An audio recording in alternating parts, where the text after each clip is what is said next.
آیا هر هغه څه چې موږ د تاریخ په اړه اورو رښتیا دي؟ آیا هره مشهوره تاریخي خبره حتمی حقیقت وي؟ آیا د یوې ادعا بار بار تکرارېدل هغه په تاریخي حقیقت بدلوي؟ دا او دې ته ورته نورو پوښتنو د ځوابولو په غرض موږ د تاریخ او ژبپوهنې ناسم باورونه په نوم یوه نوې علمي لړۍ پیلوو.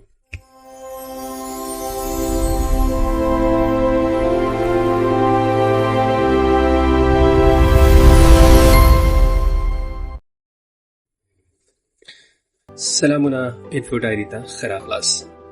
ګرانو ملګرو، زموږ په دې لړۍ کې به د تاریخ، ژبپوهنې، لرغونپوهنې او د سیمې د لرغونې جغرافیې په اړه هغه مشهورې ادعاګانې څېړو چې ډېرې تکرارېږي. کیدای شي دا ادعاوې حقیقت وي، کیدای شي نیمه حقیقت وي، او یا هم کیدای شي چې ناسمې یا دروغ وي. پوښتنه: آیا دا لړۍ به د کوم قوم، ژبې یا هېواد طرفداري کوي او که نه؟ نو ځواب دی نه، ځکه چې زموږ هدف به نه د کوم قوم ستاینه کول وي او نه هم د کوم قوم سپکاوی کول. پښتانه، تاجکان، ایرانیان، ازبکان، هزارهګان، عربان او د سیمې نور قومونه به د یوې واحدې علمي تګلارې له مخې څېړل کیږي. یعنې ادعا به مطرح کوو، شواهد به وړاندې کوو او پایله به د شواهدو پر بنسټ اخلو. بله پوښتنه: زموږ سرچینې یا مأخذونه به څه وي؟ یعنې موږ به دغه موضوع، متن او ویډیو له کومو سرچینو څخه جوړوو؟ ګرانو ملګرو، موږ به تر ډیره له دې سرچینو استفاده کوو: علمي کتابونه، څېړنیزې مقالې، د پوهنتونونو او علمي مرکزونو خپرونې، لرغونپوهنیز شواهد، تاریخي نقشې او اصلي تاریخي متنونه یا لیکنې، معتبرې علمي پوهنغونډې یا انسایکلوپیډیاز.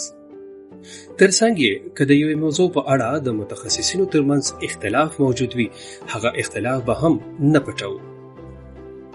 بله پوښتنه: آیا یوازې به دا وایو چې فلانی تاریخ پوه داسې ویلي دي او که پوره ماخذ به ذکر کوو؟